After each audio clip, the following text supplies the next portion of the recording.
vai para Brasília agora.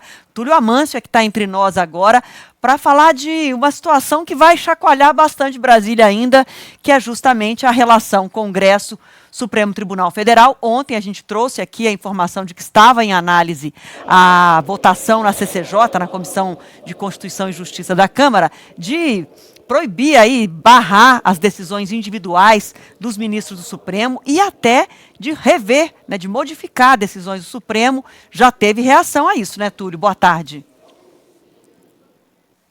Teve sim, Ingrid. Boa tarde a você, a Ju, ao Renan, a todo mundo que está entre nós. É de fato o que tem sido chamado de pacote anti-STF, passou na Câmara, na Comissão de Constituição e Justiça da Câmara. Isso ontem, foram 2 PECs e 2 projetos de lei. A gente está falando, em resumo, de limitar o trabalho dos ministros do STF, né? Limitar o que eles podem fazer. Por exemplo, as decisões individuais, né? Conhecidas aí como decisões monocráticas, eles não poderiam tomar nenhuma decisão desse tipo sobre determinações dos presidentes da República, do Senado e da Câmara. Também tem uma outra PEC onde o Congresso seria como uma espécie de casa revisora do Supremo Tribunal Federal, ou seja, se 2/3 dos parlamentares decidissem que uma decisão tomada pelos ministros do Supremo estivesse errada, essa decisão poderia cair. Hoje, na Band News FM mais cedo, nós entrevistamos o ministro do Supremo Tribunal Federal, Marco Aurélio Mello. Ele é muito conhecido por ser até um crítico do atual modus operandi de alguns ministros do Supremo Tribunal Federal. Mas até ele afirma que esse texto, principalmente esse texto que estabelece o Congresso como uma espécie de casa revisora, é totalmente descabida, ela de fato não respeita a Constituição. Vamos ouvir o que ele disse e eu volto para arrematar esse assunto. Olha, precisamos amar um pouco mais a Constituição, a lei das leis do país, que submete a todos, submete o Executivo, submete o Legislativo, submete o Judiciário e até mesmo o guardião dela, o Supremo. O que nos vem da Constituição Federal? Que os poderes da República são harmônicos e independentes. Nós temos no Judiciário um órgão máximo, um órgão, não 14 órgãos, e o Supremo tem a palavra última sobre o direito aprovado pelo Legislativo.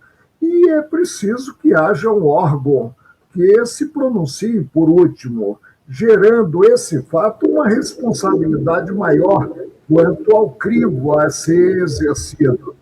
E eu sempre digo que a harmonia entre os poderes depende de cada qual atuar na área que lhe é reservada constitucionalmente. Mas vamos aguardar, eu creio que se trata de um boi de piranha. Se deu o boi à piranha e, evidentemente, para encobrir, talvez, providências outras. Não, e ainda tem uma parte que eu acho que é melhor ainda que essa, que ele fala o seguinte, eu tenho até a aspa separada aqui, ele diz: é impensável a não ser que queiramos virar a mesa. É um crivo do Congresso quanto a um pronunciamento judicial do Supremo, isso é impensável.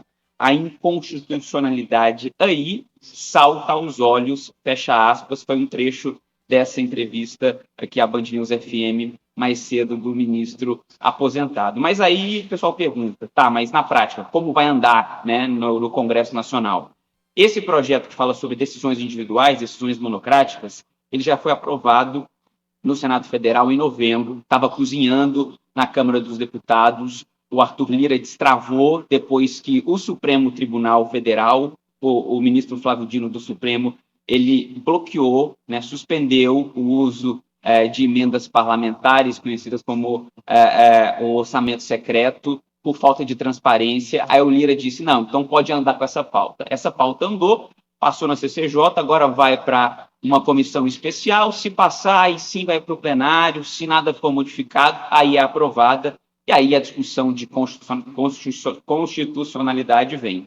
Agora, esse outro projeto, projeto de emenda à Constituição, ele está começando na Câmara. Então, é um projeto que o próprio Lira, segundo eu conversei com fontes ontem que estavam lá, até parlamentares da extrema-direita comemoraram muito esse pacote ontem. Eles reconhecem que dificilmente isso anda esse ano, que talvez nem ande, dependendo quem vai ser o presidente da Câmara, mas que eles queriam um diazinho da forra. Esse dia foi ontem e está sendo celebrado ainda pela direita e principalmente pela extrema-direita aqui em Brasília. Vamos só lembrar aqui que a CCJ é a Comissão de Constituição e Justiça. Passa pela CCJ para dizer se é constitucional, se pode ter prosseguimento. E aí agora o Marco Aurélio diz que a inconstitucionalidade salta aos olhos. Realmente, ministros do STF, o Supremo e o Congresso não estão falando a mesma língua. Obrigada demais, viu, Túlio? Até mais tarde no Jornal da Band. Valeu, Túlio. Valeu, turma.